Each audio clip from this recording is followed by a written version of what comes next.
Inez Milholland Boissevain, born on August 6, 1886, died on November 25, 1916, was a leading American suffragist. From her college days at Vassar, she campaigned aggressively for women's rights as the principal issue of a wide-ranging socialist agenda. In 1913, she led the dramatic women's suffrage procession on horseback in advance of President Woodrow Wilson's inauguration, though she had to accept that her beauty earned her more notice than her politics. She was also a labor lawyer and a war correspondent, as well as a high-profile new woman of the age, with her avant-garde lifestyle and belief in free love. She died of pernicious anemia on a speaking tour, traveling against medical advice. Careers. Milholland's causes were far-reaching. She was not only interested in prison reform, but also sought world peace and worked for equality for African Americans. Milholland was a member of the NAACP, the Women's Trade Union League, the Equality League of Self-Supporting Women in New York, Women's Political Union, the National Child Labor Committee, and England's Fabian Society. She was also involved in the National American Woman Suffrage Association, which later branched into the grassroots Radical National Woman's Party. She became a leader and a popular speaker on the campaign circuit of the NWP, working closely with Alice Paul and Lucy Burns. Milholland was later admitted to the bar and joined the New York law firm of Osborne, Lamb, and Garvin, handling criminal and divorce cases. In one of her first assignments, she was sent to investigate conditions at Sing Sing prison. At the time, female contact with male prisoners was frowned upon, but she insisted on talking personally with the prisoners to uncover the horrible conditions. Additionally, she wanted to see what it felt like to be an inmate, so she had herself handcuffed to one. Milholland stepped into her first suffrage parade on May 7, 1911. She held a sign that read, "Forward, out of error, /leave behind the night, /forward through the darkness, /forward into light."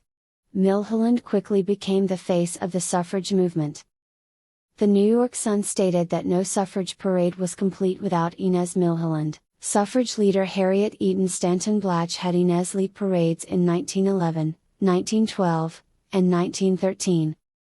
On March 3, 1913, the day before President Woodrow Wilson's inauguration, Milholland, 26, made her most memorable appearance, at the woman suffrage procession in Washington, D.C., which she had helped organize.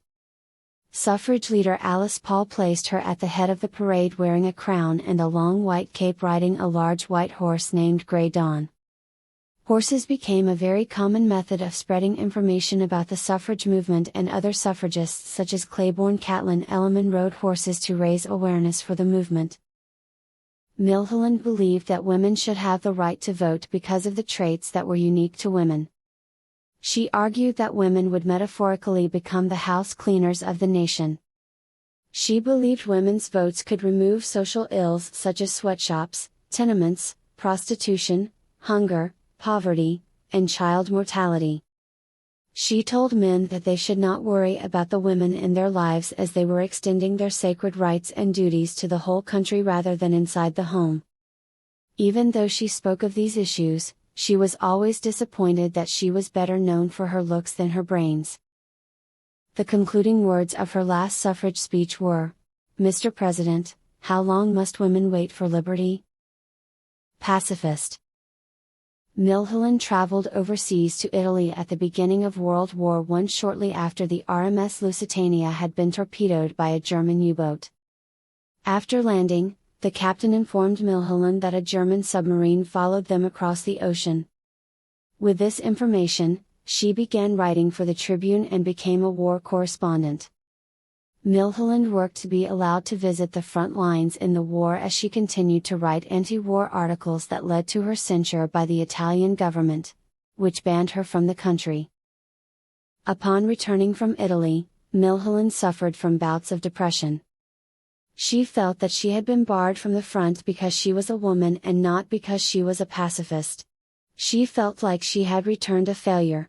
She was also a leading figure on Henry Ford's ill-fated peace ship expedition of late 1915, steaming across the Atlantic with a team of pacifist campaigners who hoped to give impetus to a negotiated settlement to the First World War. However, she left the ship in Stockholm because the trip was unorganized and dissension had ensued between passengers. Death. Banner at Milholland's memorial service in 1916.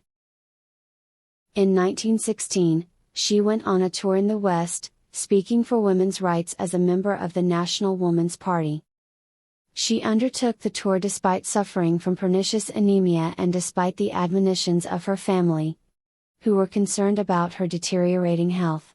On October 22, 1916, she collapsed in the middle of a speech in Los Angeles, California, at Blanchard Hall and was rushed to Good Samaritan Hospital.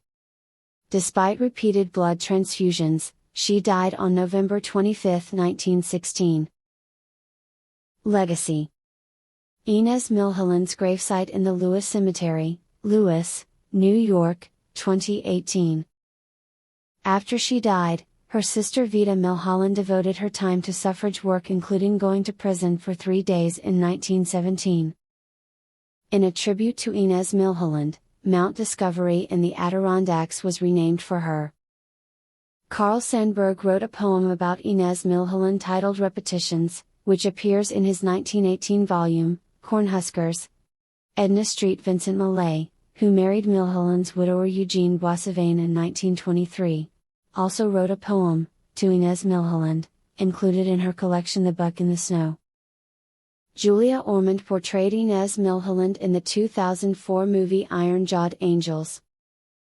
Philippa Soo portrayed Inez Milholland in the 2022 off-Broadway musical Suffrage. The Inez Milholland Professorship of Civil Liberties at New York University School of Law, filled by Bert Newborn, was named in her honor. Thanks for watching HerStory channel. Don't forget to like the video and subscribe our channel.